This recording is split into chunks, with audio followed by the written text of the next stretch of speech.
Je suis Thomas Kruithoff, réalisateur de La Mécanique de l'ombre.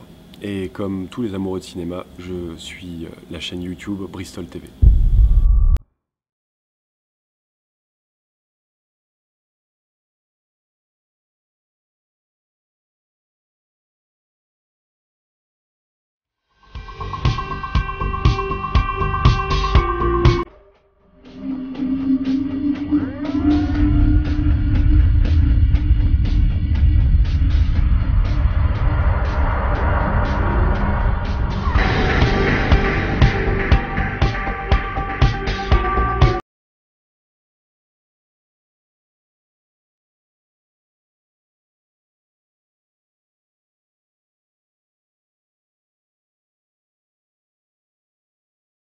Alors, on vient de voir La Mécanique de l'ombre. Ouais. Votre film est un film quand même d'espionnage qui s'éloigne assez bien des clichés des films d'espionnage hollywoodiens. Est-ce que quand même, en tant que spectateur, les James Bond et les Missions Impossibles sont des films qui suscitent votre intérêt? J'adore ces films-là. J'adore les Missions Impossibles, j'ai toujours adoré les James Bond et c'est un petit peu comme ça que je suis arrivé aussi aux films d'espionnage. Mais après, je trouve qu'il y a toujours un peu deux courants dans les films d'espionnage. Il y a le courant, de toute façon, les deux courants sont anglais. Il y a le courant James Bond, Ian Fleming, et puis il y a le courant John le Carré, quoi. Et évidemment, mon film est plus, même si en toute modestie, John le Carré c'est extraordinaire, mais je pense que je suis plus dans le courant John le Carré, quoi. C'est-à-dire quelque chose de plus psychologique, de moins spectaculaire, ou de très peu pyrotechnique, où il y a cette espèce d'atmosphère qu'on a dans les bouquins et dans les adaptations de John le Carré, cette atmosphère un peu de trahison, de manipulation, de pourrissement des relations humaines. Et justement, les films d'espionnage, c'est très rare en France. Est-ce que ça n'a pas été une pression en plus, se dire que selon l'avis des spectateurs, ils auraient envie de revenir ou non au cinéma pour voir un film d'espionnage français? Après, moi, j'ai pas vraiment réfléchi à ce que... Moi, j'essaie de faire un film pour un spectateur qui est un autre moi qui ne connaîtrait pas le scénario. Donc je pense que cet autre moi ne représente probablement pas tous les spectateurs français. Et puis c'est très difficile de penser à tout le public. Après, on était très bon en France pour faire des grands polars, des grands films noirs pendant, je dirais, 40 ou 50 ans, jusqu'au milieu des années 80. Après, ça s'est un petit peu perdu, mais il y a quand même eu des bons films. Il y a eu Les Patriotes, qui pour moi est un film immense d'Éric Rochant en 94.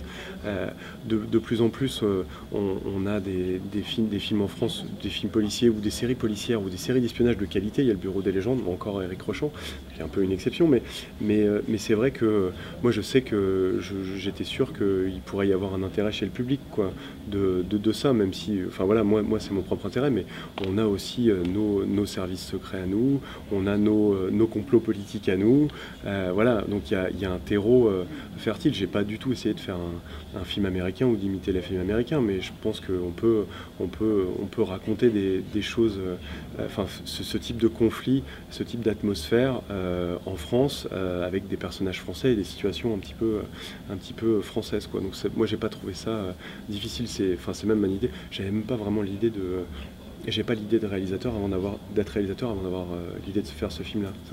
En ayant l'idée de faire ce film-là, je me suis dit, ça je vais en faire un scénario, ça fera un film intéressant, et en plus, moi je saurais le réaliser, quoi. Et c'est comme ça que finalement je suis devenu réalisateur. Avec La Mécanique de l'ombre, mais aussi auparavant avec Rétention, vous avez tourné autour du thème du crime. Est-ce une thématique qui suscite votre intérêt et que vous souhaitez continuer à exploiter? Quelle thématique? La thématique du crime. Du crime? Non, je n'ai pas l'impression d'avoir tourné autour de la thématique du crime. J'ai plus l'impression d'avoir dans les deux tourné autour de la thématique de l'homme contre la machine, quoi. Un individu seul contre le système, quoi. Donc dans mon court-métrage Rétention, c'était une jeune femme très très combative, très très motivée pour défendre le sort d'un Ukrainien au bord d'être déporté. Dans ce film-là, c'est au contraire quelqu'un le personnage de François Cluzet, quelqu'un qui n'est pas fort, qui n'est pas armé et qui ne s'engage pas, qui d'ailleurs continue pendant longtemps à suivre les règles et à obéir à ce qu'on lui dit, mais qui va au fur et à mesure de cette aventure trouver une force un peu intérieure pour combattre le système qui le contraint et qui l'enferme. justement ce rôle de François Cluzet est assez intéressant, mais il le dit lui-même, il ne joue pas. Comment fait-on pour diriger un acteur qui ne joue pas? C'est pas parce qu'en fait, il vit les... Bon, déjà, moi, je crois pas complètement au truc de dire qu'on dirige, mais je crois au truc de diriger, de dire on donne des directions. Donc, parce qu'après, les acteurs, ils apportent tout de suite, tout le temps, des couches que vous n'aviez pas imaginées ou que vous n'aviez pas écrites. En même temps, parfois, ils peuvent... voilà, on va discuter avec un acteur que telle partie du dialogue ou telle partie de la scène aille plus vite, ou de creuser un petit peu une des humeurs qui va jouer, ou de gérer des mouvements. C'est ça qu'on va trouver. Après, François, même s'il vit les scènes, ou même si, voilà, quand on dit action, il se met dans la situation, il la vit, et il peut la vivre, et c'est ça qui est passionnant, avec différentes nuances, des nuances différentes d'une prise à l'autre. Ça, c'est assez magique, mais si en même temps, après une prise, je lui dis, tiens, j'ai trouvé qu'il y avait un petit fond de colère là-dessus, j'aimerais bien qu'on travaille ça. Est-ce que tu peux en faire une où on voit un peu plus d'aigreur, un peu plus de hargne chez le personnage? Eh ben, François va faire la prise d'après, il va intégrer ça dans son ressenti, et d'ailleurs, il va l'intégrer d'une manière qui est souvent parfois étonnante, où je sais que la colère que je lui ai demandé, quelque part, elle est là, mais il y a des tas d'autres petites choses qui sont dans son interprétation, qui en font la richesse, qui sont liées à ça, qui fait que je peux plus seulement... parfois, je lui donnais une indication, mais à la fin de la prise, je ne pouvais plus qualifier la prise avec un adjectif. C'est plus riche, c'est plus complexe que ça. C'est un peu comme, je crois, dans la vie, quoi. Alors justement, on parle de François Cluzet, vous êtes retrouvé avec un grand casting quand même. Comment fait-on pour avoir un tel casting quand on débute en tant que réalisateur?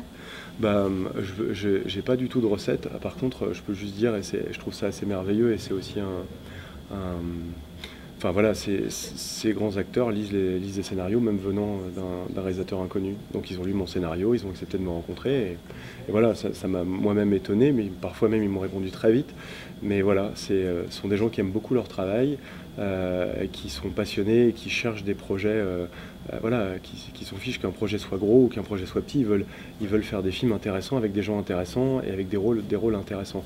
Et puis je crois aussi que là, pour le coup, le fait qu'on fasse un film de ce type-là, qui se fait plus beaucoup en France, bah voilà, c'est un univers dans lequel ces acteurs, je crois, avaient envie de plonger, quoi. Et puis après, il y a un phénomène aussi d'entraînement, c'est-à-dire qu'ils avaient tous plaisir à jouer les uns avec les autres, et tous plaisir à jouer avec François, et François Cluzet avait plaisir à découvrir tous ces acteurs qui ont quelque chose d'assez compatible entre eux. Ce sont tous des acteurs très généreux, quoi. Ou des acteurs, je dirais, qui vivent aussi un petit peu les situations. Et comme c'est un film avec beaucoup de confrontation, c'est un film où il y a beaucoup de regards, et parfois ce qui est dit est souvent un mensonge ou souvent un faux semblant.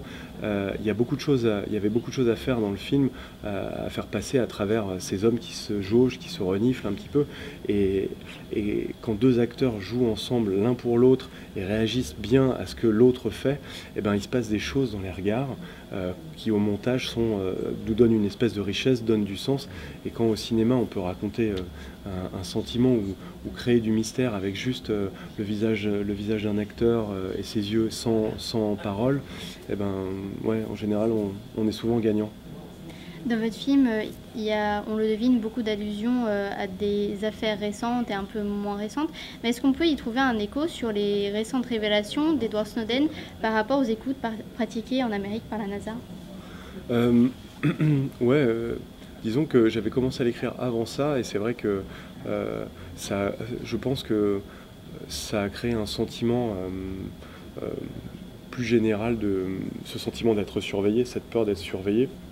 Je pense que c'est quelque chose que va ressentir le personnage au fur et à mesure du film, dans une montée un peu, on va dire, un petit peu paranoïaque, cette espèce de se rendre compte que la NSA était quelque chose plein d'ombre, et qui en fait avait ses micros partout, enfin avait ses mains partout. C'est un petit peu le sentiment qu'on peut avoir dans le film. Je pense que c'est une peur que moi j'ai, je pense que beaucoup de spectateurs ont cette peur de la surveillance. Moi, ça m'angoisse que mes achats soient stockés, que mes déplacements soient filmés, que mes conversations soient enregistrées. Bon voilà, tout ça, je pense que le film est aussi le fruit de son époque, sans que je l'ai fait complètement de manière consciente. Après, il y a un autre ça a apporté autre chose, l'affaire Snowden, comme éclairage par rapport au film, c'est que ça a augmenté à un niveau très très haut la méfiance vis-à-vis du numérique, quoi, qui est la méfiance première du personnage de Denis Podalides dans son obsession du contrôle dans le film, quoi. Alors, est-ce qu'on peut compter sur vous pour un prochain film à suspense français? Ouais, j'espère, ouais. Non, mais je pense que je sais pas ce que je vais faire. J'ai deux idées de films qui seront peut-être moins directement des films d'espionnage, même si je pense que j'ai il y a beaucoup d'histoires d'histoires d'espionnage réelles ou même de bouquins que je pourrais penser à adapter, mais je pense que le prochain film que je ferai sera moins directement ça, mais qu'en même temps ça sera néanmoins un film de suspense. Parce que je trouve, j'écris comme ça. Et puis j'aime aussi enfin voilà, ce sentiment, cette suspension, cette relation entre un film et un spectateur. Je crois que j'ai fait un film qui réclame l'investissement du spectateur, qui réclame que le spectateur soit concentré, qu'il essaye comme le héros de comprendre les fils de cette histoire, qui se pose des questions. Et moi, c'est un état en tant que spectateur que j'aime. Je déteste qu'on me mâche les choses. J'aime les... Enfin, Billy Wilder, il disait toujours laissez le spectateur faire 2 plus 2 égale 4 et il vous remerciera. Voilà, c'est ce que j'ai modestement essayé de faire à ce film-là, mais j'aime cette relation qu'on peut avoir par rapport à un film, que ce soit interactif. Voilà, c'est aussi pour ça qu'on a essayé que le film qu'on soit dans la tête de François Cluzet, mais aussi que le film soit elliptique et que voilà, les liens entre les choses, c'est le spectateur qui les fasse, comme le personnage, quoi. Je pense qu'il faut que je reste modeste et tout. J'ai juste fait un film, donc je sais pas si j'ai vraiment des recettes, mais après je m'efforçais vraiment que le spectateur se pose des questions dans un film comme ça, c'est clé. Enfin, ça, il y avait 2 choses, je pense que j'ai retenu, c'était très important, et aussi de changer progressivement, enfin, d'avoir une répétition des règles du film, où le spectateur utilise comme le personnage ce qu'il a appris dans le film, mais aussi d'avoir des moments où on casse le film, on casse les règles, soit par un événement extérieur, soit par l'arrivée d'un autre personnage, pour là aussi faire accélérer le rythme. Il y a globalement, je pense, dans le film, on doit avoir les questions doivent monter, les réponses doivent arriver très très vite, et on ne doit pas s'y attendre. Et puis il doit y avoir un moment où en fait, voilà, il y a ce moment, et on ne le spoilera pas, voilà, où le personnage entend sa propre voix dans un enregistrement. Bon, bah, ça, c'est préparé progressivement, ça fait 30 minutes que je le prépare, quoi, pour que voilà, ça arrive, on implante des petites choses pour, voilà, un peu comme des feux d'artifice qui vont arriver à certains endroits de l'intrigue. Donc voilà, après c'est au montage qu'on va aligner un petit peu ce truc-là. Moi j'avais envie que le film, on passe une période où ça brûle lentement, on se pose un petit peu des questions, et qu'après, comme une lame de fond, ça se mette à accélérer, et que après ça ne ralentisse jamais, quoi. Et que le spectateur entre-temps soit devenu paranoïaque, comme le héros, quoi. Après, l'autre truc que je m'efforçais de faire, c'est quand on fait un film de genre, et même si quand on le fait, en le faisant, je me disais pas je fais un film de genre, mais il y a des codes que finalement on utilise. Parfois on se rend compte qu'on les utilise, parfois on s'en rend même pas compte, mais il y en a plein dans ce film-là. Voilà, trahison, le kidnapping, l'agent double, enfin finalement on peut retrouver des tas de codes, mais je pense que pour un amateur de films de genre, quel qu'il soit, il aime bien que les codes soient faits, mais il faut toujours qu'on les renouvelle un tout petit peu, qu'on les réactualise un peu, voire qu'on les retourne, voire qu'on les pervertisse. Voilà, je pense que moi c'est ce que j'attends d'un bon polar, ou c'est ce que, voilà, je pense aussi, par exemple, c'est quelque chose qu'on va se demander avec la violence.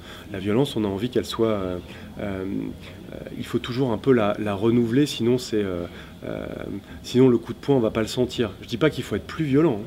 Je dis pas qu'il faut être plus méchant, mais juste il faut trouver, enfin voilà, je cherche à un moment une scène pour montrer que le personnage de Simon Abkarian est brutal et sec et intimide profondément le personnage de François Cluzet.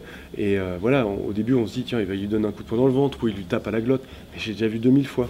Par contre, voilà, moi, j'ai jamais vu un mec qui prend la ceinture dans une voiture et qui l'entoure avec ça. Ça raconte une certaine, comment dire, une vraie expertise, quoi, une capacité à se saisir des éléments, et puis aussi une espèce d'excellence dans la violence. Pourtant, c'est pas très violent. Bon voilà, c'est juste pour montrer tous ces petits codes qu'on essaye un tout petit peu de renouveler, parce qu'on voit beaucoup de films de ce genre-là, et que c'est insupportable pour un spectateur, comme on disait, qu'on lui mâche trop le travail, ou qu'on lui montre des choses qu'il a déjà vues, quoi. Modestement. Alors je vous dis le mot de la fin, parce que le mot de la fin c'est aussi pour que vous alliez voir le film. Pour aller voir le film, je vous dirai pas grand-chose parce que c'est un film de suspense, donc le moins je vous en dis, le plus vous avez de chances d'être surpris par le film, quoi. Voilà, c'est juste la mécanique de l'ombre. C'est un film où vous allez être un peu ballotté, comme le personnage de François Cluzet. C'est un film où la tension monte et qui réclame vraiment l'investissement du spectateur, quoi. Et puis après, je voulais vous souhaiter bonne chance pour vos études. Il y en a certains d'entre vous qui rêvent d'être réalisateur. Moi, ça a toujours été un rêve pour moi de faire un film. Et c'est vrai que c'est grâce à d'autres films que j'ai fait ce film-là. J'ai pas fait d'école de cinéma et pour autant, j'aurais adoré en faire une. Et je vous envie d'être à cet endroit et d'apprendre tout ça. Mais j'ai fait ce film-là parce que j'en ai vu plein d'autres, quoi. Donc si jamais vous allez voir mon film et que un peu de mon film vous aide, vous donne des idées pour en faire d'autres, je serai le plus heureux du monde.